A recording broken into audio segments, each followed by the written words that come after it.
Moderator, thank you. I feel in a way like Daniel being in the lion's den, somewhere I'd never thought I'd ever be speaking from, but you're all looking fairly contented and well-fed and quite sleepy, so I think I'm quite safe. First of all, let me say that I find the report that's been produced is absolutely excellent. I agree with 100% with what conclusions it's come to. And the conclusions it's reached are very much the 4 bullet points I had reached myself. Something is needed to be done in an ever more complex medical world, but in my personal opinion, this is not the way, and it's a bad bill. As the reporter said, it's open to abuse on so many levels and puts medical staff in an impossible position. What about those who've got a power of attorney? How do they deal with it? And I, having just learned I have terminal cancer, have absolutely no idea how long I've got to live. My consultant looked at me and shrugged his shoulders and said, well, pick a number. So how do you even start to say that somebody has got a year left to live or 6 months left to live? I might as well just pick lottery balls or straws. Therefore, I can't support the bill, but I feel I'm in a terrible position. And this is why. I've been on dialysis now for 7 years. I will probably, with the type of dialysis I've got, live for another 3 or 4. I'm in the unique position of I'm the only person in the Western General who does his own treatment. I work the machines myself, I do all the nursing preparation, I do my own prescriptions, I run my treatment, I do my own bloods, etc., etc. In fact, I'm in control of how I manage my illness. And that word control for somebody is really important. It's a great way to do it. Now, it's become a lot harder recently because of the bone pain that's produced, because of loss of calcium due to renal failure. Nobody told me that palliative care was available to me right now. I thought palliative care was only in the last few weeks of my life, and I would see the hospice in the last few days. But that's not true. Because I'm on dialysis, and dialysis is, in some ways, a terminal illness, it's been available to me for a long time, but that's not been communicated to me, and that's a failure of the system. But it is available, and it's made a massive difference to me. Within a week of speaking to palliative care, I was on the medication that I needed to help myself keep going and to continue my treatment.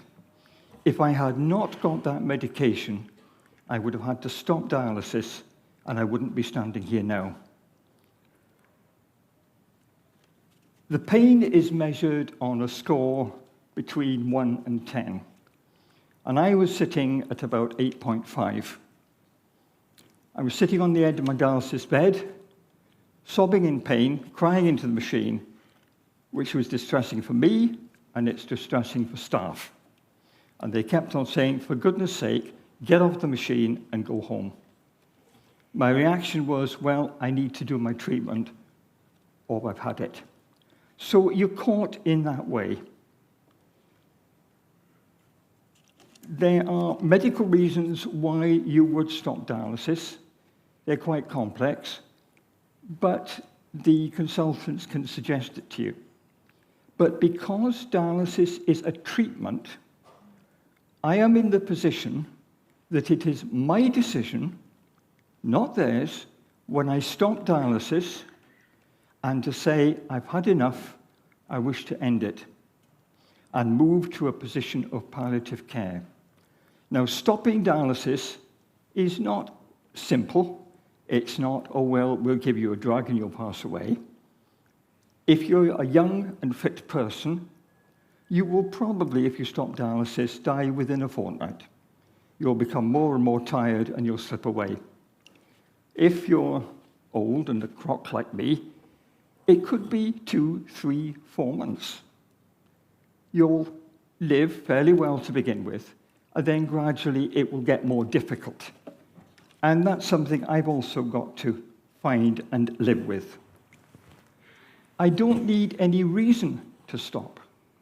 I don't have to say, well, it's because my treatment isn't working.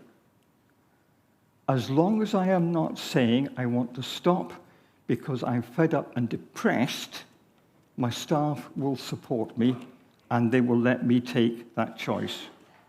Now, I've got my reasons set out with the team, and they understand what I want to do, and they are supporting me 100%. I could stop right now. I could go into dialysis tomorrow and say, I'm sorry, I've had enough. That's where I find myself. And as a patient, it's getting harder. I know a patient who was slightly older than myself, who was finding dialysis more and more difficult, but she stopped her dialysis because her terminal cancer, even with palliative care help, was more than she could bear. And she stopped and she slipped away peacefully. So you don't have to do it for a dialysis reason. And this is where I find myself in a horrible position. I was speaking to my renal medical psychologist, who said to me that he knows people who envy dialysis patients.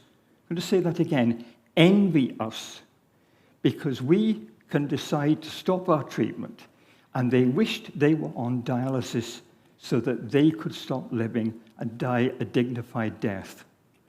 And that really hurt. It really hit me. What sort of people are we when we allow that to happen? So, palliative care. Palliative care needs massive investment. I've been lucky that I have been in touch with the hospice for the last 3 or 4 months. They have got me on medication and on continually strong medication, which is working for me and will certainly allow me to keep going through my dialysis. And that's been fantastic. But it's a limited resource. There are not enough beds, there are not enough staff, there are not enough funding. And as far as I'm concerned, the way palliative care is funded here is a national disgrace.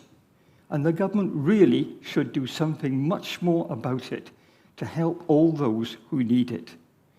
I know people who have, in their 80s, have tried to cope for their husband who is in his 70s. They can't. They can't get a bed in the hospice. And they are struggling, trying to nurse them through the night because there's no care available. We really have, as a society, got to do an awful lot better than that.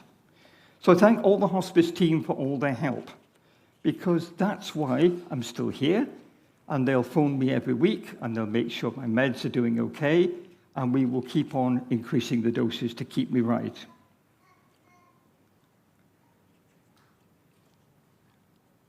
So, what I wonder is, why do I have a choice and other people don't have a choice? I'm sure we all know people who are in a very bad situation.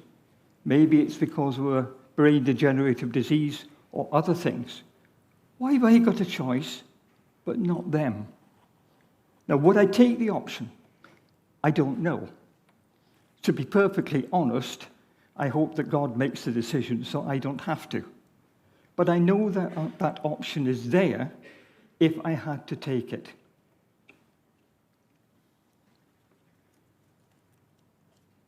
Let me say, to try and finish off, in every case, there is a person, there is a family, there are their friends who will be struggling with a decision whether or not to end their life.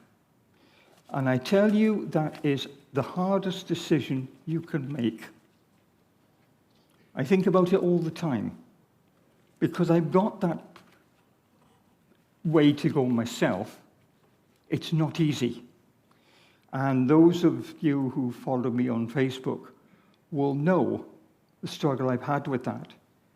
And I thank those on Facebook who have prayed for me. It has been a wonderful thing to have, and that support has been absolutely incredible. It can tear families apart. It really is very difficult trying to care for a terminally ill person at home with all the medical kit all over the place, being disruptive and being hard on everyone of the family. It can be hard on your partner or your wife or husband who may not be medically trained but has to try and care for you when they are completely out of their comfort zone. And a lot of the time what we need in all of this is to be able to share things with people. Talking to family isn't always the best option. They're too close. But talking to somebody else, talking to somebody outside, maybe your minister, your elder, your friend, someone who you can share your thoughts with, that is really very important. So here's the challenge. If I said to any of you, I'm facing this dilemma in what I do, I'd really like to talk, what would you do? Would you say, well, I'd love to have a chat with you, but I've got to go and make the tea? Or would you say, oh, well, doing that is not really my thing, I'm not really comfortable? Or to quote a biblical story, would you see me coming and pass by on the other side of the road? Or would you say, let's go and have a coffee, chat to me. You talk and I'll listen. That can be so massively encouraging. Just the act of being able to talk to somebody. Maybe you would want to pray with a person. Maybe not. Some people are good at that, some are not. But all of us can sit in silence for a few minutes together and care for one another.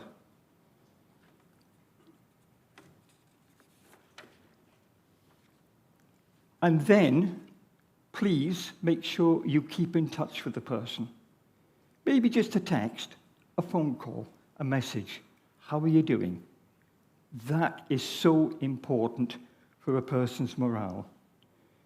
If we as a church together can't sit with people who are really struggling with all of this and spend time with them at the most difficult time of their life, what is it saying about us as Christians and about us as a church? Therefore, pastoral care training for everybody is so essential. It doesn't have to be complex training. It can just start as a simple thing of how to listen to people.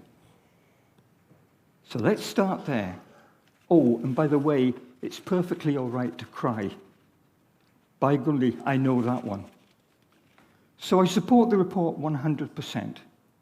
Respect to everybody, a fit-for-purpose bill, better palliative care, and pastoral care training for all of us. Thank you very much indeed for listening.